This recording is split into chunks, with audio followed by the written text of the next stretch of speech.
I might move to Canada actually, next door to you. Canada is very nice. It's a great place. Um, that Good, and it's good massive. evening,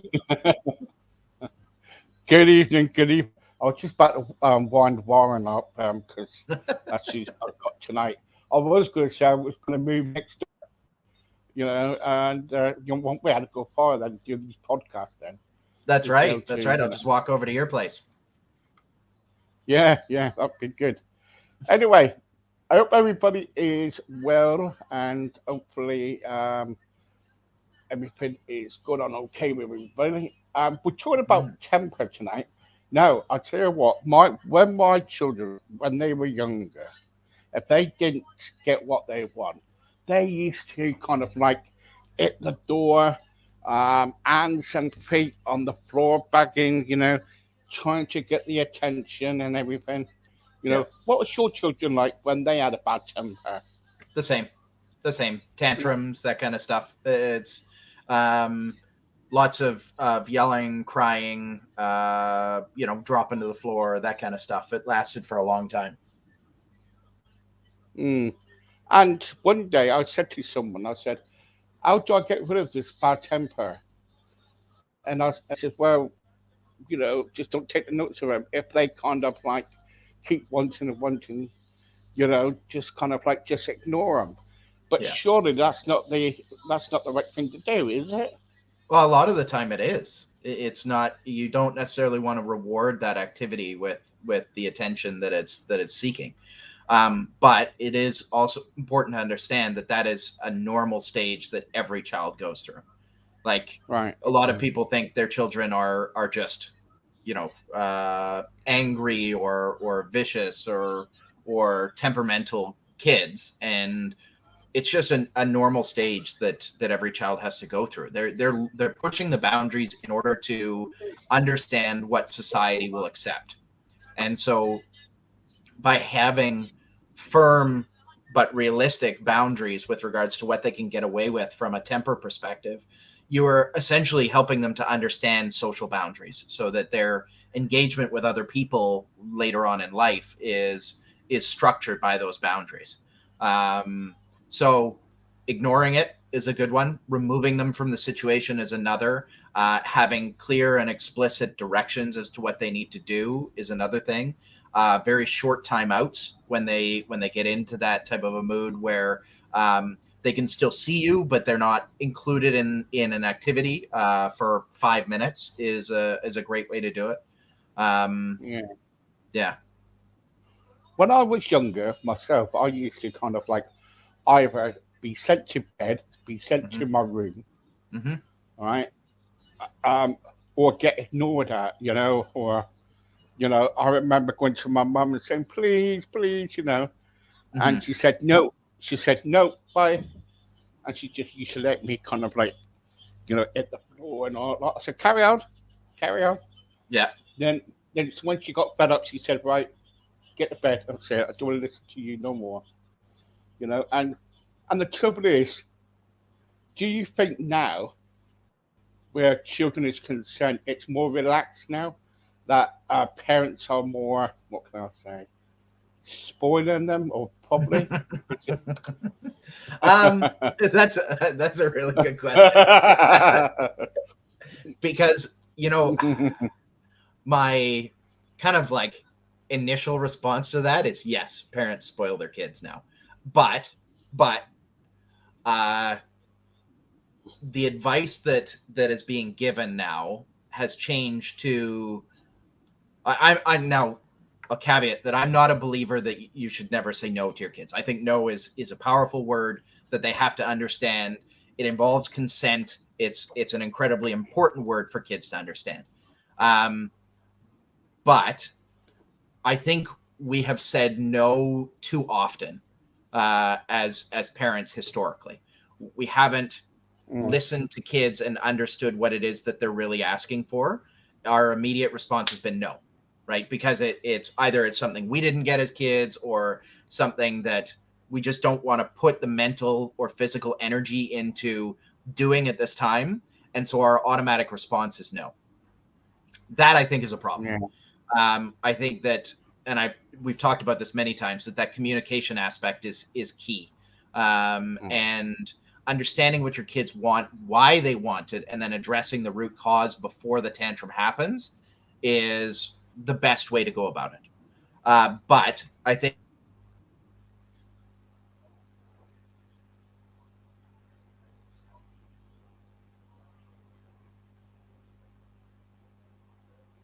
Yeah.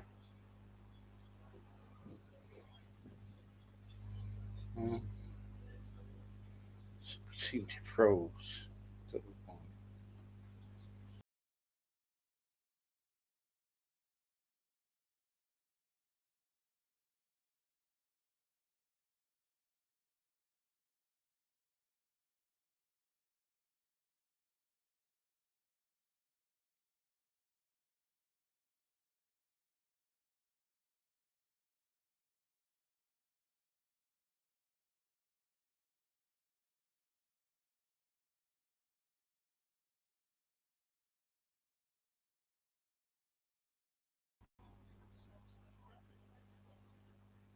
Sorry about that. We just kind of like hopefully we'll be back here in 2 minutes.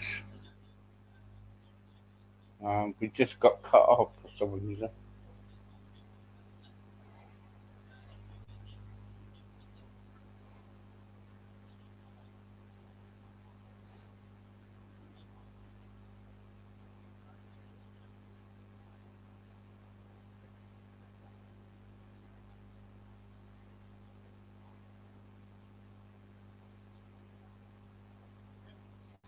So what we were talking about is like temper. Did your children kind of like? Did your children have bad temper and everything? How can we control it? That's what we were gonna eventually talk about. So I'm just waiting for Warren to come back, and hopefully he will. Could you tell Warren that?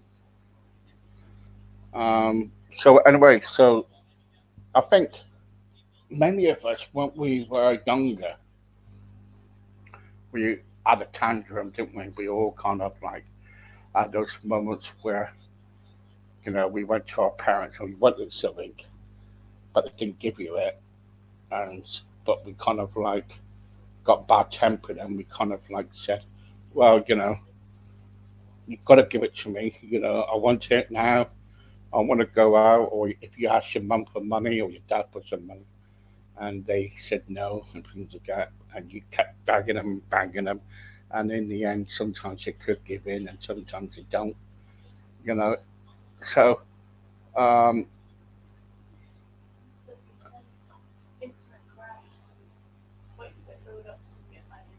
all right. So we had so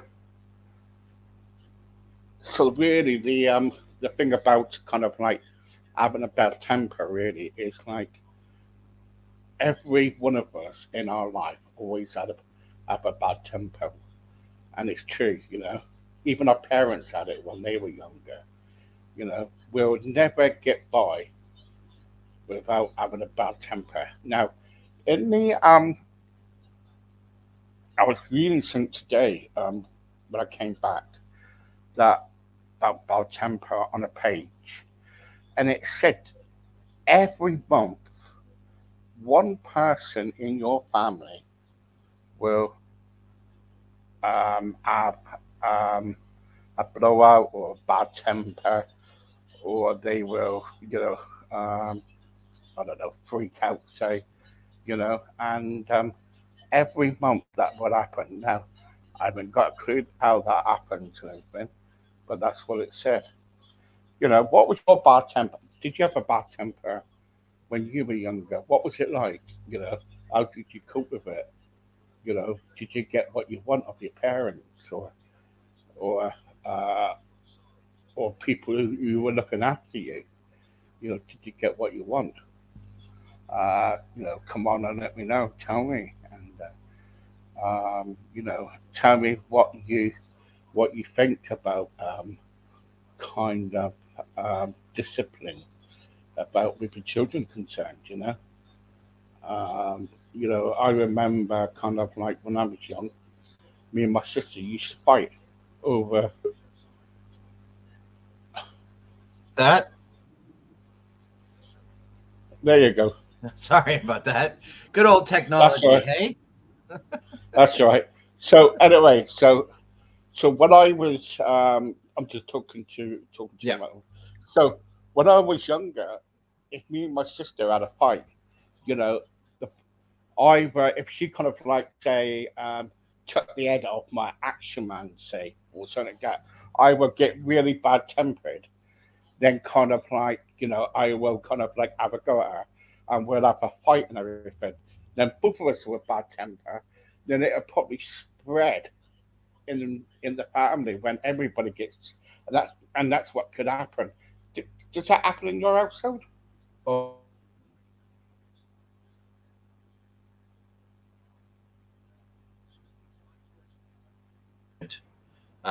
it would affect everybody. Yeah, yeah, it does, doesn't it? When one person kicks off, then another one, then it spreads around the house, and next minute everybody's like having a wrestling match in the house, isn't they? Yeah, but I'll say that only happens if you engage with the activity. If everybody Right. knows to Okay. walk away from it, then you can avoid that whole situation.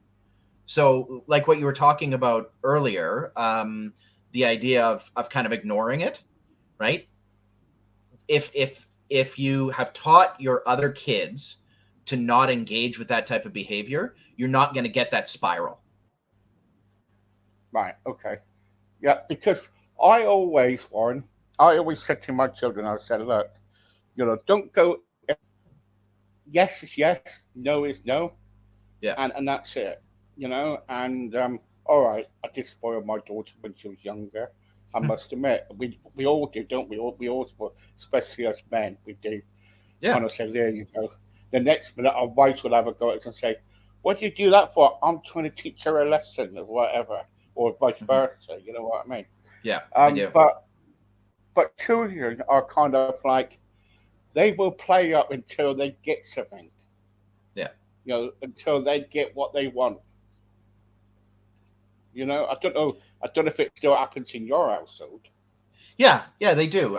But that's natural. Like that's a natural part of figuring out how to negotiate, right? It's a skill set that they need later in life, but it's a matter of making sure that you set the boundaries as to what's acceptable negotiation and what's unacceptable negotiation, um, and also setting the boundaries as to what's acceptable in terms of temper tantrums because they're you don't want them to be hurting themselves or others, right? And so, as an example, like slamming doors in my house is an absolute no-no, right? And the reason for that is not necessarily damage to the house, but that if somebody else had their finger in the door, it can really hurt, right? I've had one of my kids get their finger slammed in the door, and it really hurt their finger. So that's the reason for that, and the result of slamming doors in our house is removal of the door for a day, right? They lose the right to that door if they are going to risk doing harm to other people in the household. And some people may say that's really extreme, but it works. Nobody in our house slams So you, doors. t- so you're telling me that if your children slam doors in your house, and if they keep doing it, you take the door off the hinges. I have done that, yes, and it has worked. Gosh, Yeah, it's I I think know you know a lot. it's extreme, but it works. It's very effective. Gosh, Um, I mean, I'm concerned that they're going to slam the door when somebody's fingers are there, and they're going to break somebody's fingers, and that's that's really scary. yeah, yeah. I won't like to live in your household though, because we've got. I keep saying it, sorry, don't I? Because especially when you've got four women there, who are kind of like, oh gosh, I don't know how you do it. I don't know how you do it, but best of luck. Gosh, I'm very but fortunate to have an incredibly patient and loving wife. That's how we get through it all. she must be patient to put up with She you, is. wouldn't she? Yes, very, Yeah, very. yeah, yeah. Um, but the trouble is, so with bad temper and everything, Mhm. do you think there's a way we can kind of like turn it around and kind of like say, okay, this is what we can do. Do you think we should talk to our children through it, what they want and what, and say, look, sorry, but you can't have it because. I mean, yes, the most important thing is staying calm when they elevate, right? Because if you elevate, think of it as we each have this like emotional mountain, okay? And if they're climbing this emotional mountain and you're climbing your emotional mountain at the same time, you're essentially pushing each other up the mountain until you get to a breaking point, which is when really bad things happen, right? That's when it turns physical, or it turns into, you know, emotions that can't be taken back, that kind of stuff. And so what you want to do is be that stabilizing force lower down on the emotional mountain. And by doing that, you can help them to not climb up. You know, some kids are going to climb up that anyways, but at least you're there for them. Mm. And so if they're already at that elevated state, there is no point in trying to engage with them at that point, right? It's going to be fruitless effort because you're talking to somebody who's not willing to take anything in. So at that point, it's about de-escalating. It's about helping them to calm down before you have any discussion about why you were saying no in the first place. So But you skip past. isn't that putting pressure on yourself? Yes, yeah, but we're parents, right? We're adults. We are Yeah. supposed to have a significantly greater ability to regulate our emotions than our child is. We're supposed to be not just advocating but modeling the behavior that we expect from them, and we can't do that if we're not willing to take that pressure on ourselves to help, you know, regulate their emotions. Mm. Mm. Okay. Yeah. Yeah. I can see your point. Um, I'll just. Yeah, I can see your I'm glad, point. Steve. I'm glad you can see my point. You may not agree with it, but I'm glad you can see it. No. I totally agree. You know, I'm going to try but the door one. That Yeah. might be interesting. You know, especially if my wife does it again. If my wife starts banging doors, if my wife starts banging I'm doors, not. or I'm not sure it drop the works with hinges. spouses, but I can tell you it works with daughters. So Yeah. Oh, if it works for children, it works for spouses. Don't you worry yeah, about that one. You know what I mean? Um, but I'm just joking about. But the trouble is, though, when kind of like children are young and they're learning, you know, about growing up and everything. yeah, Yes, they will get bad tempered. Yes, they will sure, have their moments in life. You know, we all do. Every one of us does. yeah, But when they get up to teenager age, hmm then do we have to take the responsibility of kind of saying, well, you know, okay, you're old enough and ugly enough now to deal with things for yourself, right? And let them just get on with it and say, and if, and but say, look, you know, we're going to be here still for you, hmm you know, if you get bad tempered or what, yeah, but now you've got to lead your life, yeah. and the trouble is with some teenagers, you know what, you know, I don't, you know, you haven't got teenagers at the moment, have you? No, No. Oh, no, coming into you've it got, pretty quick though. yeah, you've got a lot to come. Yeah. You've Yeah, got all the yeah, you've yeah. got The all the oldest shouting turns at. 12 in a couple months, so we're just about there. Yeah, when she wants to stay out until about 10 o'clock, and she's got to be Yeah, in about 9, you know, things again. yeah, But if you had teenagers in your household and you hmm kind of like said to them, right, you can go out with your friends, but I want you back at 9, and they come hmm back at 10, right? And if you say yeah. something to them, they're going to get bad tempered anyway, aren't they? Because Possibly. I you're mean, it depends on the child. But yeah, I think that teenagers are going to be much more prone to emotional dysregulation because of the hormones and chemicals that are going through their body. But ideally, we will have given them the skills through childhood and preteen ages to be able to regulate themselves at that point. So, you know, right now when they're a kid, you're creating this foundation of skills that they can then, a toolbox that they can go into when they're teenagers and when they're adults. And so hopefully you've given them enough tools, understanding that, no matter how many tools you have, sometimes shit just breaks. Excuse my language. Yeah. And so you're going to have to deal with those emotional dysregulation times, those outbursts, the temper tantrums, that kind of stuff. It's inevitable, right? And it's normal. So, it's, you have to expect it. I'm certainly expecting it. I'm expecting some very challenging years with regards to it. And I have done a lot to try and build their toolboxes and their skill sets and their coping mechanisms and all these kinds of things. But I still expect that the teenage years are going to be very difficult. Well, hopefully I'm prepared for it. I love to be on the wall. I love to be on the wall like a well, you're going to get to talk to me every week as I go through it, right? the trouble is, when you kind of like, it's like anything though with teenagers. I've got one of my teenagers now. No teenagers. One of my children are married and everything now. And they're settled down and everything. And I remember the teenage times when they used to come in late or something like that, and I was thinking, well, okay, it's the weekend. It's the weekend. That's fine.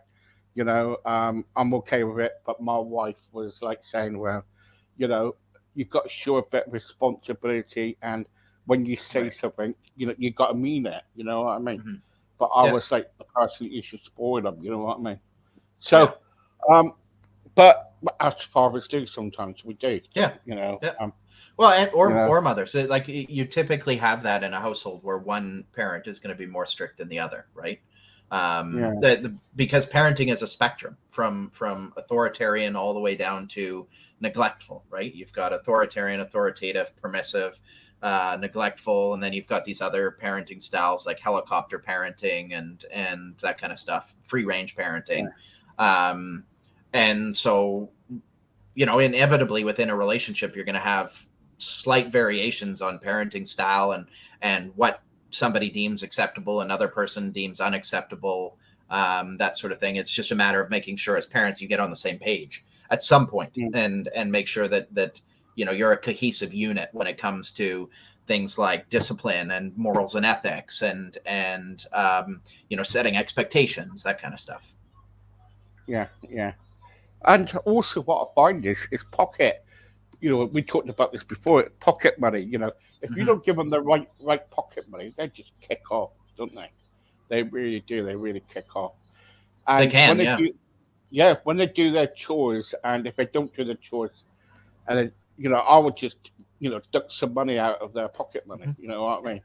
I take a pound or so out of their money, or £2, and they don't like it at all. And they come back and they go, what do you do this for? What do you do that for? But the trouble is, so when we have got younger children and everything, what is the best way? I've got somebody saying to me now, Warren, what's the best way to kind of deal with children going through the teenage years? Well, it's children's not even kind of like, your children's not even, they might be teenagers, coming up to teenagers. Yeah. But, when they come up to adulthood, it's going to be, that's the rough stages, isn't it, really? Yeah. I mean, I can't give firsthand advice to the listener that's asking that question because I haven't gotten there yet. But from everything that I've read and talking to friends with teenagers, it's just about keeping an open door policy with your kid. Just making sure that they know that when they choose to communicate with you, you are there for them to communicate, right? If they say, hey, mom, hey, dad, I need to talk to you, you drop everything and you go, yep, I'm here. Let's chat. And without judgment. A lot of the time it's just about listening. They don't necessarily want you to solve their problems because they want to solve their own problems. They're looking for you to just be there to hear them, rather than jumping in and going, okay, well, here's what you could do to solve this. wait for them to ask for advice before you're giving it, and you'll get a much more open relationship with them. Yeah, I just had an email. It says here, "Hi Steve, does Warren take his front door down too? If they start kicking the front door." I've never had them slam the front door, so I haven't gotten there yet. But that is a great question. I don't know what I'll do if they slam the front door. I imagine what I'll do is just put a bumper on it so that it can't be slammed. One of those closing a soft close closing mechanisms that makes it impossible to slam. So probably knock them outside or something and say, "Stay out there." That is a great question, though. Yeah, climb through the window or something. Yeah. When you're taking the doors off, Warren, this is going to be a big issue, isn't it? There's going to be a lot of people upset about this. Okay, sorry, Steve. Go ahead. Yeah. Someone said when you take the doors down, how many doors in the house do you take down? Is it all of them, or just the one? Just the one. What happens if they're kicking on what? The honestly door? I only ever had to do it once. Did you? I did it once, and everybody learned the lesson. And we've never had slammed doors since. And that was 3 years ago that I did it. God, nobody slams door anymore. I remember. I know somebody who I was talking to the other day, and they took all their doors away. Even the bedroom doors away, and everything. Because they were getting fed up about repairing them and everything. Yeah. Jess wants to know. It must be crazy in your household if you're taking doors down. How many doors do you? How many doors can you afford? If your girls are banging all the doors and everything, or making dents in the doors, do you buy a new one, or do you keep the same one and try to put it up? As I said, I took a door down once 3 years ago, and I've never had to do it again. I have never had a slam door since then, because it's actually, that's not true. I have had a slam door since then, and it was a very quick reminder that, hey, you remember what happened to Navina when she kept slamming the door, and the slamming of the door stops immediately. So it's not an issue in our house anymore, because there were, oh, no. I warned them that was what was going to happen. They continued. I followed through. I replaced the door, and then it hasn't happened again since. Yeah, sorry about that. The phone's going. So if people's listening out there, and if you've got a good door and anything, please send it up to Warren. He would love a new door.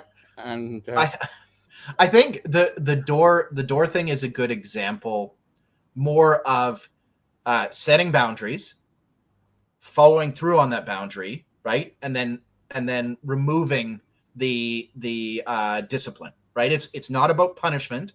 It's about discipline, following through, and then replacing that right. Like you can't take away something forever or anything like that. That doesn't work.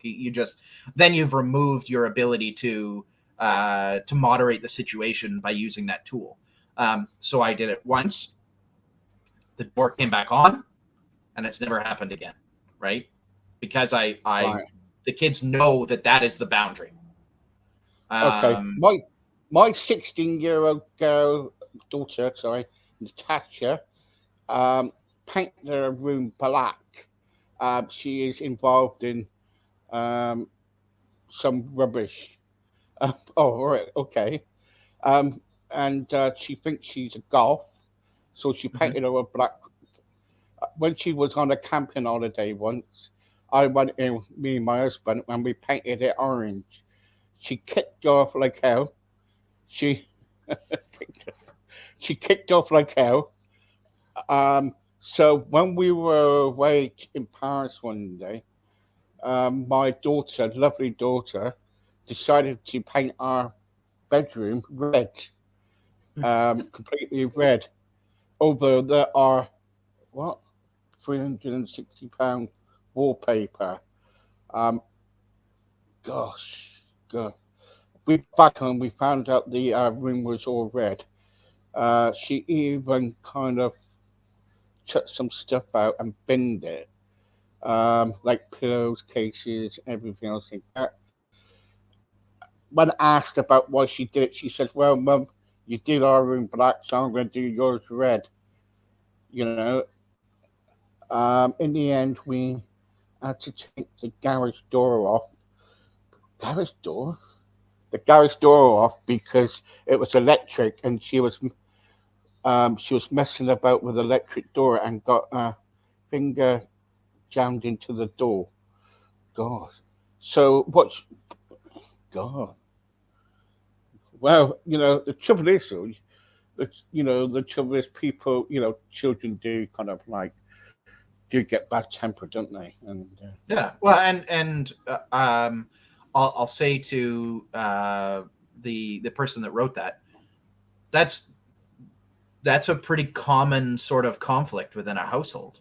You're not on your own at all. Like a lot of parents go through this, where kids go through stages of self-identifying in certain ways, and it may not necessarily be popular within the household. The key, though, is to allow them their expression, right? So if they want to paint their room black, I mean, really, what is the harm in them painting their room black? It's one of those things that we think is a really bad thing, but it's a little bit of paint if we need to fix it. It's not the biggest deal. As an example, we have allowed our kids to choose a wall in their room that they can decorate however they like. So my middle one has painted big rainbows across her wall. The other one is painting one of her walls blue, and has been drawing what she wants to paint onto it, and that kind of stuff. And it's not the end of the world if they do that. They need outlets for self-expression. And whether it's clothing, whether it's music, whether it's painting their walls, those kinds of things, they're important parts of growing up. I mean, we did the same thing when we were growing up. We had different ways that we expressed ourselves. I had baggy white jeans when I was 12 years old. It looked extremely stupid, and my mom thought it looked extremely stupid, but that was the way that I was expressing myself at the time. So, we all go through that stage, and it's important to let them go through that stage. The garage door with them hurting themselves, that's a whole nother matter. The second it gets into the potential for self-harm, that kind of stuff, totally support you. Get rid of the garage door. You're making things safer at that point, right? It's all about their safety. So, but when you get rid of it, post it to P.O. Box Warren at floordaz.com. Yeah, that's right. Definitely need it,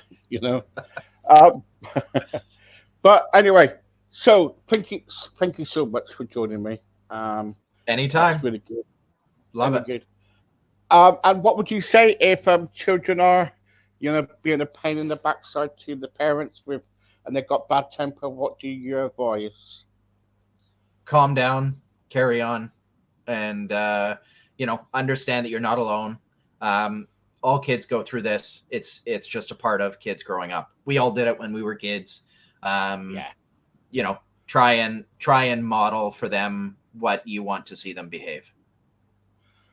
And take the doors down before they take the doors down. That's going to come up again and again and again. I know it. How do you know that? See you later, Warren. I can just feel it. See you, Steve. Talk to you soon. Bye-bye. Bye.